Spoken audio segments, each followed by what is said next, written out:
Locked On Coyotes, your daily podcast on the Arizona Coyotes, part of the Locked On Podcast Network, your team every day.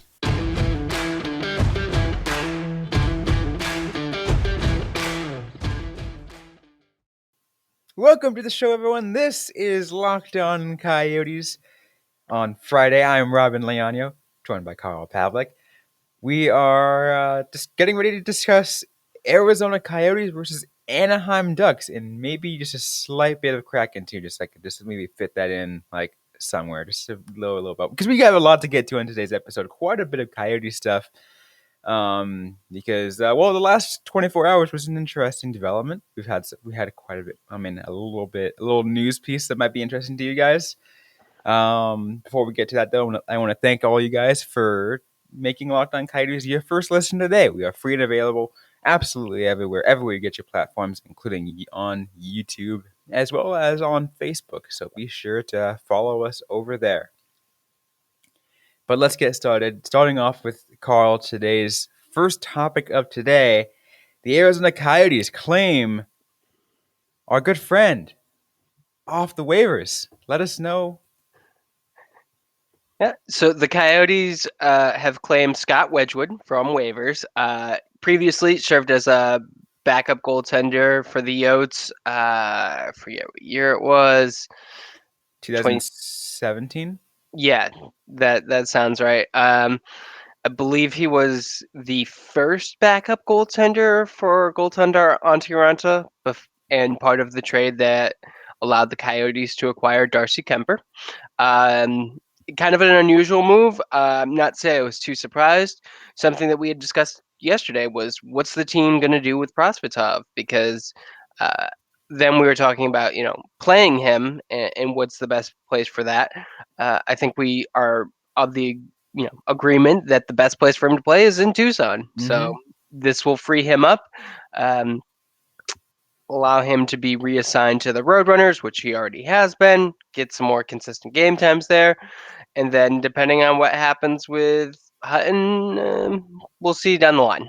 It gives him just enough time to be able to be ready for Prosvetov to go to Henderson for the games over there this weekend. Yeah. So that's good enough. That's good for that. And here's the other thing too that I want to mention. Is we were talking about the longest losing streak to start a season, and this is something I saw that Craig Morgan posted. And the goaltender that the Arizona Coyotes picked up to stop their losing streak after 11 was Scott Wedgewood in 2017. That sounds about right.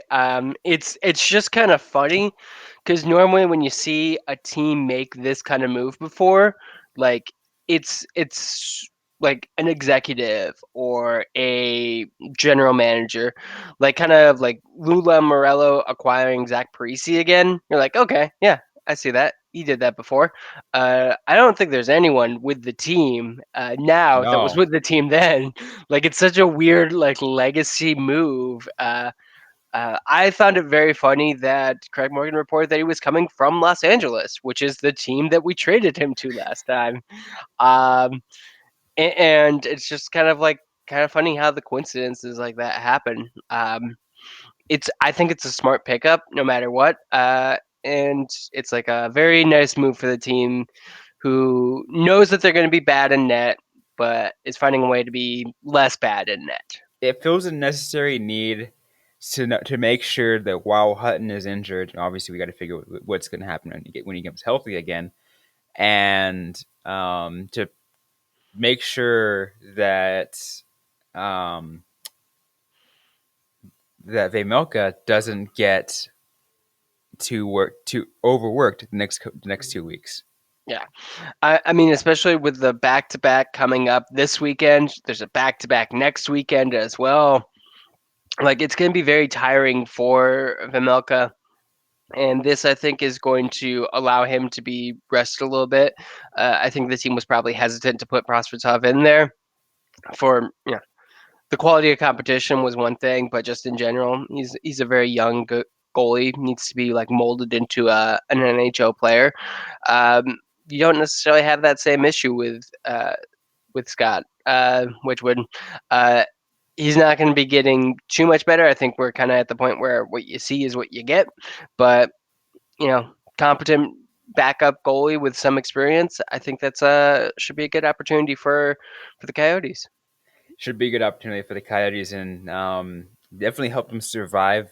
Help them get out of this weekend because, as we were saying before, is this back to back is probably going to be one of their easy. I mean, I wouldn't say easier, but one of their lighter loads of a back to back than they'll probably get. Sure, I will say this though. Next week's back to back, Chicago, Nashville. Also, So that's another for decently light load. yeah, it's going to get harder from that point, but I think it's nice that the Coyotes are going to be able to like ease him into this. He's probably, I think, going to start on Saturday against the Kraken, uh, if unless there's a big change and he starts tonight against the Ducks. Um, I imagine they acquired him for the purpose of playing him this weekend. Yeah, Otherwise, why bother? So he's gonna, get in there with some easy competition. He's not gonna have to face the freaking undefeated Florida Panthers for his first game, or the undefeated Carolina Hurricanes, defending Stanley Cup champions Tampa Bay Lightning, like Vimmelka has had to face in his rookie year.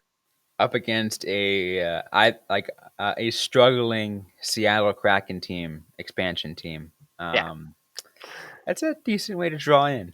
yeah. I mean, it could definitely be worse. I could think of a lot of other teams that I would rather not draw in against for my first game back with the Coyotes, especially the Coyotes this year, who they're not going to provide you too much offensive support. They're probably going to take a lot of penalties, so you're going to have to deal with that a bit.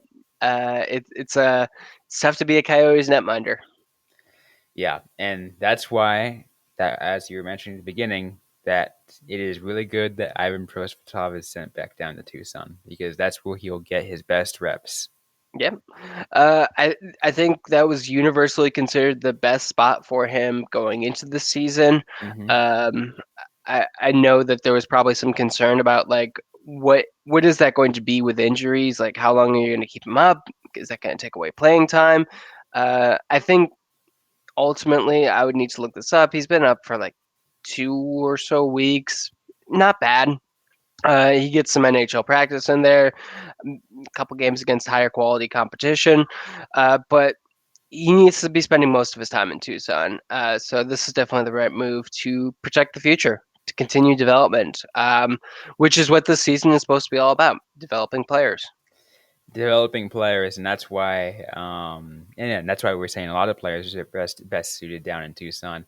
That I mean, except for the couple players I thought were gonna stay in Tucson and Hayton and Soderstrom, but they're fitting in well up the Coyotes. So Yeah.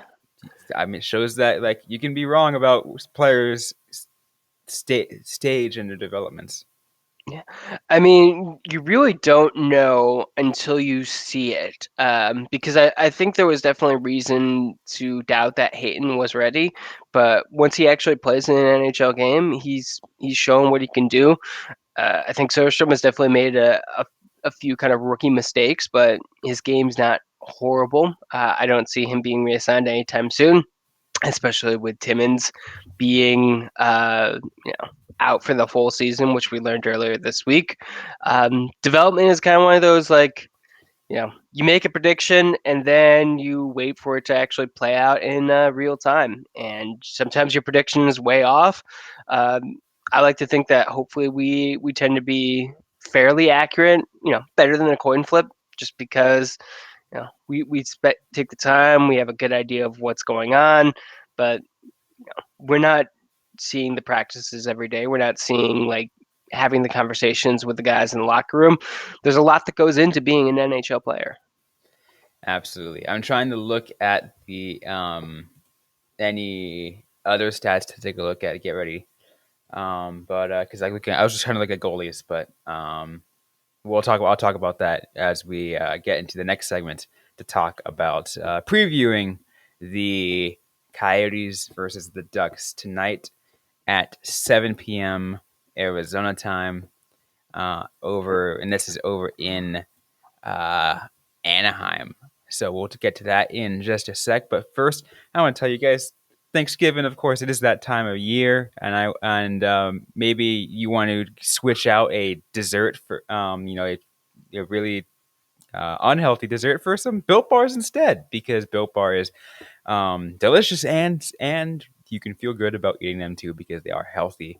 Obviously, you can look. One slice of pie is upwards of 300 calories, and that's on the low end. Most Built Bars are only 130 calories with 4 grams of sugar and plenty of protein. Low calorie, low carb, low fat, high protein, covered in 100% real chocolate. Built is a great option for when you're hungry. Thanksgiving isn't coming soon enough. Go for a Built Bar or two. You can share some at your family gatherings and it will make things less awkward. Maybe Aunt Betty hasn't tried a Built Bar yet. New surprises all month long. Limited time flavors arriving at Built.com regularly. So be sure to check the site often. There's nothing like a Built Bar Black Friday. So mark your calendar. Black Friday will be a huge event with all sorts of surprises. Once again, so go to Built.com. Use the promo code LOCKED15. You get 15% off your order. Once again, use the promo code LOCKED15 for 15% off at Built.com. Okay, so now let's get to preview time. Arizona Coyotes at Anaheim Ducks, 7 p.m.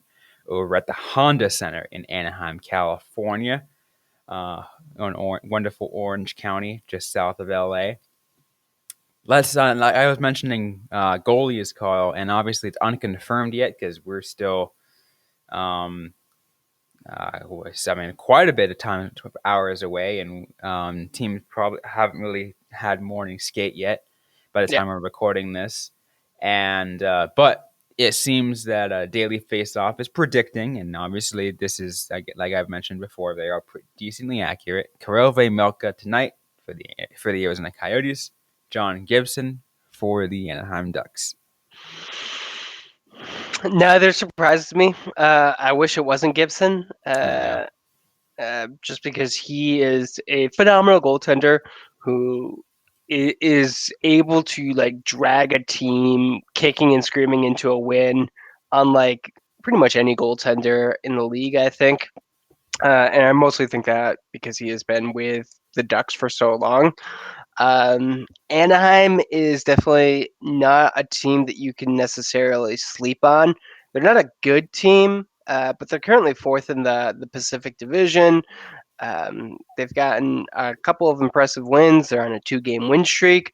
It's definitely one where the Coyotes are going to need to be careful. They're looking for their first win, and I don't imagine they're going to overlook the Ducks for this. I mean, especially with the Southwest rivalry, as you so to speak. Like, I mean, obviously these teams don't hate each other as much as LA and Arizona does, for example. Like, obviously, you pick any team in LA and in the Southwest, and they're going to hate each other. But I mean, there's still some bad blood there. I mean, you can take a look at, obviously, Carlin Garland's not with the team anymore, but just take a look at what happened last year when John Gibson body slammed Carlin Garland. Like, oh yeah, that was fun.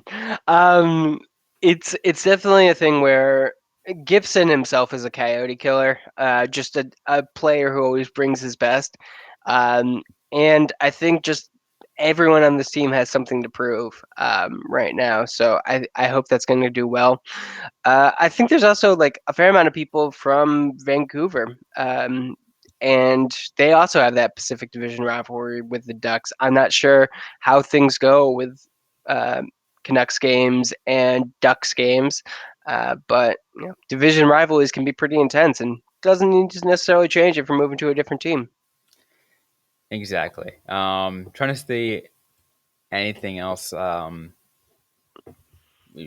that might be any other storylines to pay attention for, especially because I mean, penalties are definitely a big one just based on the previous games. We saw the Coyotes take fewer penalties against the Flyers, which is good. However, they still gave up a power play goal, which is bad. And just, I think the Coyotes offense, they need to find someone who's going to score. And Gibson being in net is going to make that harder, but I don't know who it is. Clayton Keller, I think, has looked pretty good for a lot of games that he's played. Hasn't found the back of the net. Or do you go with like a gritty guy? Is like an Andrew Ladd or Jay Beagle going to score first because they've been around. They know that someone needs to score.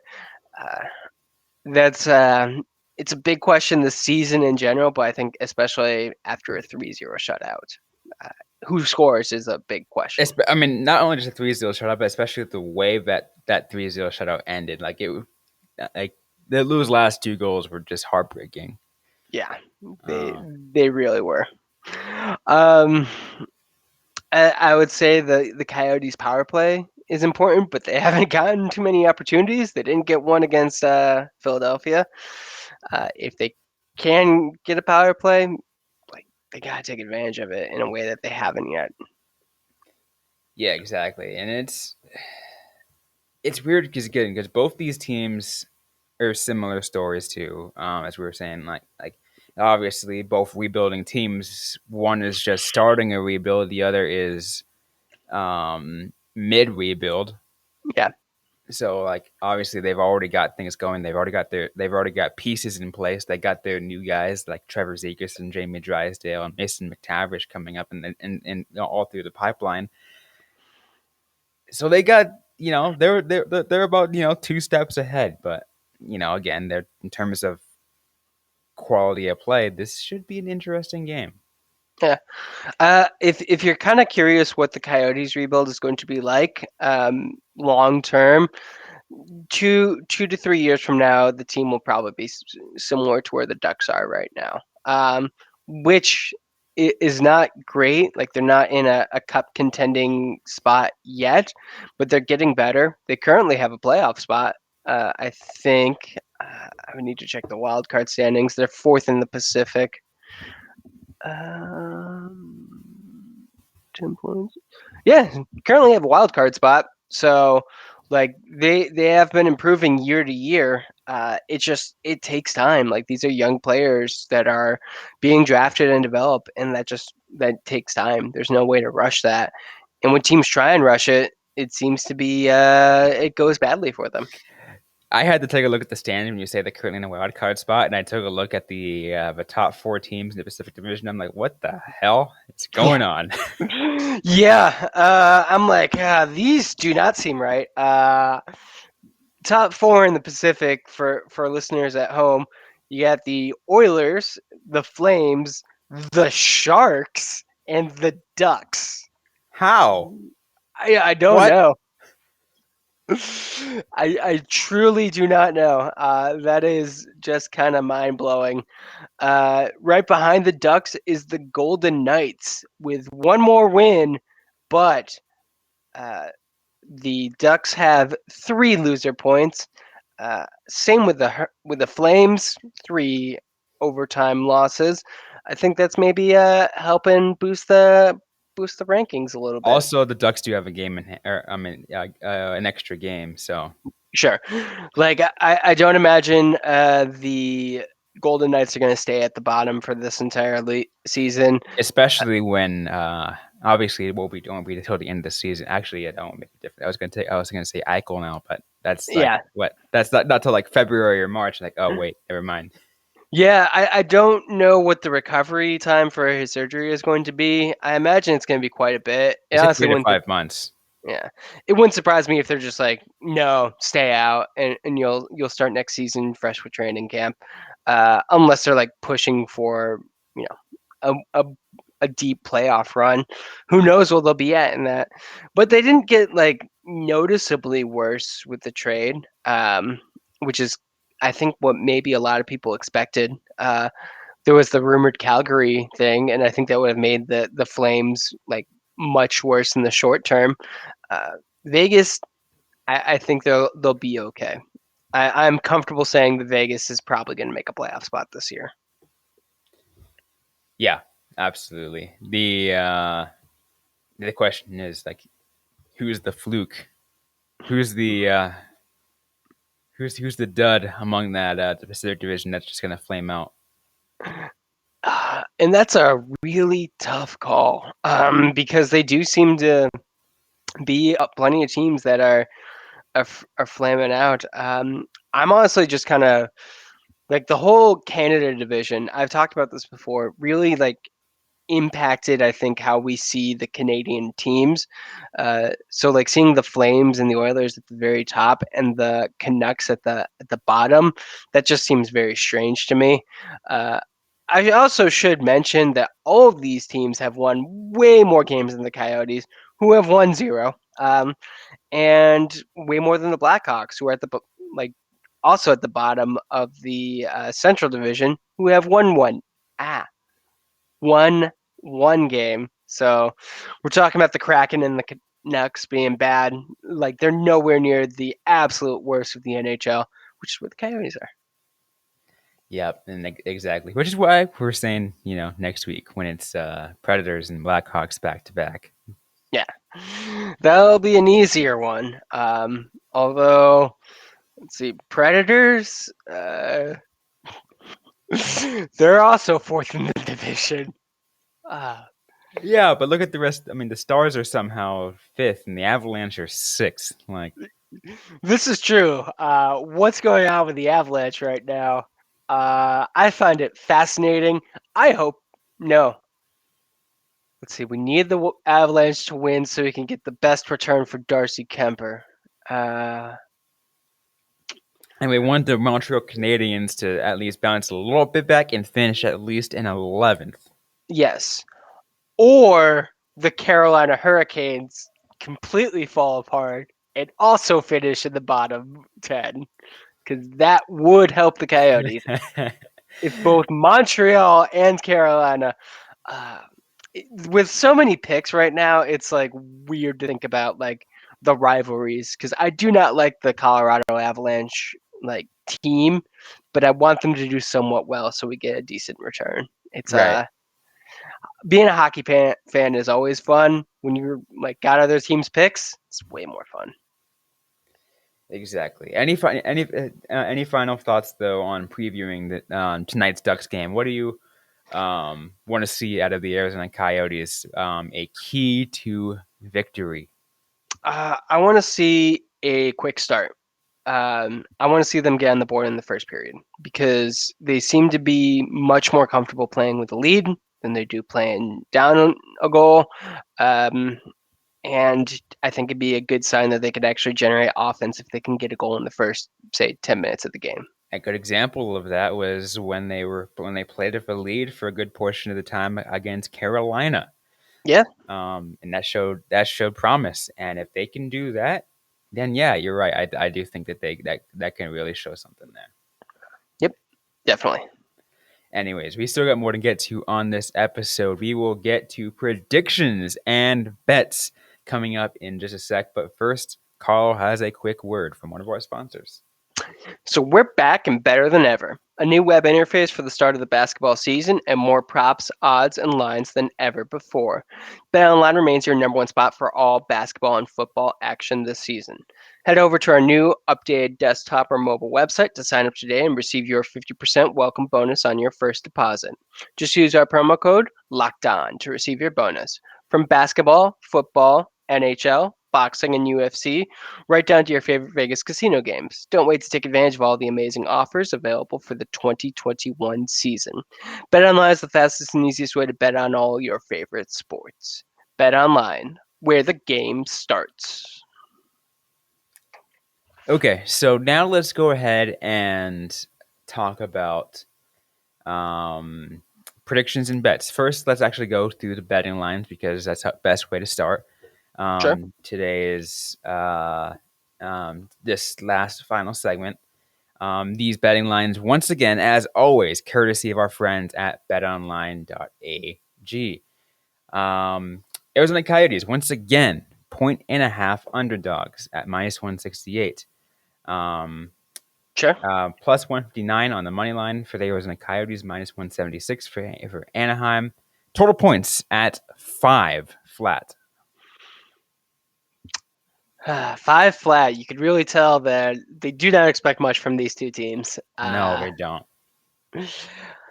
I kind of want to go over for the 5 though. Yeah, but Gibson Gibson, and see, Vejmelka. yeah, that's the problem. Like Gibson and Vejmelka in net, like that seems like a low scoring game. But it also seems like I don't know. I kind of imagine that the Coyotes, if they can score early, they can maybe break down a couple psychological barriers, and maybe intimidate the Ducks. Who knows? Like it's kind of like they've been like stepping on a hose this entire time. I kind of imagine there just being like a massive spurt of goals once they release the pressure. Yeah, But which is you a know, decent, which is a reasonable thought process. yeah, Although to think logically, obviously because of how statistics are and analytics and everything goes, it's probably not going to be that way. yeah, it's probably um, not going to be that way, and also it's not like you shouldn't really expect that against a goaltender like Gibson, who's basically like going with that same analogy. He's like another blocker at the end of your hose because he is just that good. So exactly. definitely seems smart to go with the under on that, um, and yeah. I, it's funny that the Ducks are the favorite over the Coyotes, but the Coyotes haven't won a game, so I can't be too upset at that. Yeah. They're just doing. I mean, I think they're just doing it based off how the two teams have been playing.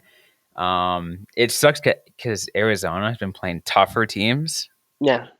So this can be an interesting one, and this is why I'm gonna make. I'm gonna make my predictions here. I'm like make Okay. my betting predictions.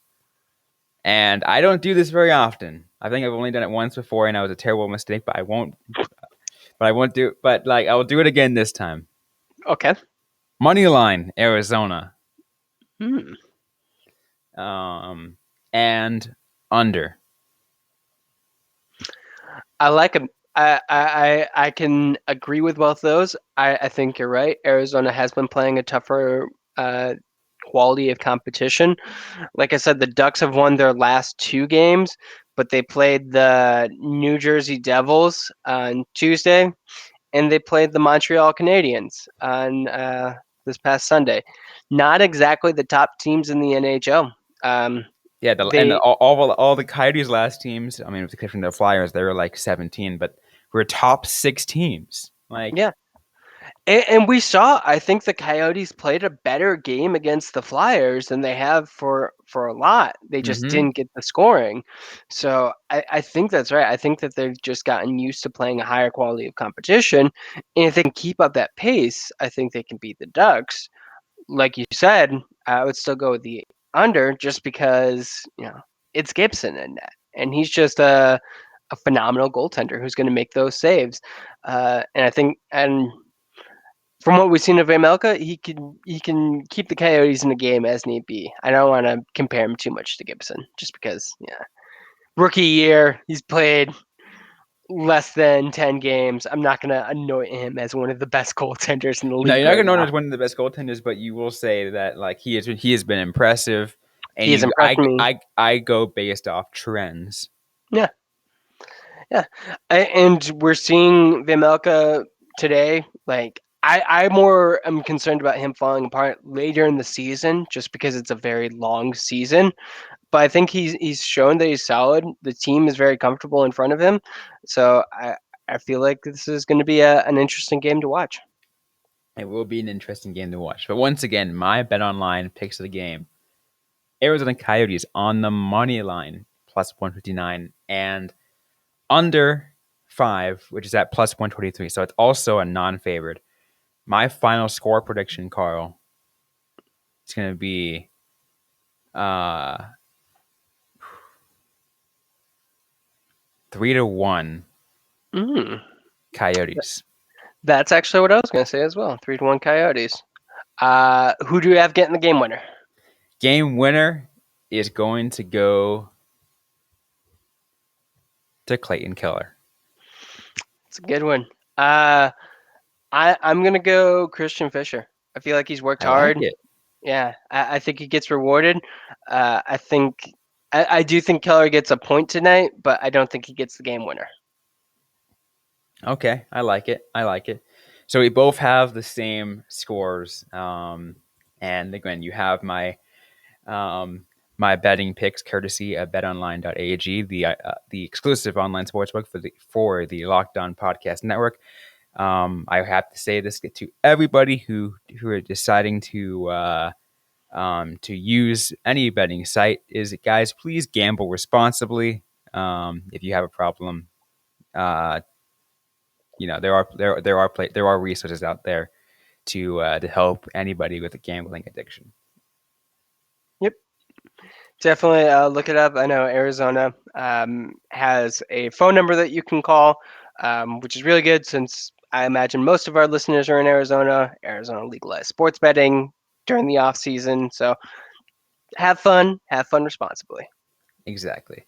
Anyways, though, that is going to do it for today's episode. But that's going to do it for this week. Arizona Coyotes and Anaheim Ducks once again tonight at 7 p.m. over in Honda Center, and then a back-to-back. Arizona Coyotes hosting the Seattle Kraken tomorrow night. Be sure to, we'll post any pseudo preview content on our Twitter page at LO_Coyotes. So you can still be sure to follow along, even if we don't post a new episode. Don't forget to subscribe and like and comment, review, anything like that. Once again, we're available wherever you get your podcast, including YouTube. You heard that Twitter page that I just mentioned, but don't forget to follow the rest of us. I am personally at Robyn_Leaño. That is ROBYN_LEANO. Carl Pavlock is at Carl Pavlock FFH. Don't forget to like us on Facebook as well.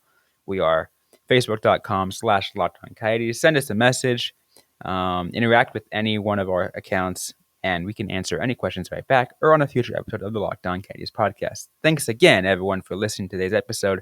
Hope you guys are staying safe out there. Hope you guys are staying healthy. Have a great weekend, and don't forget to howl on.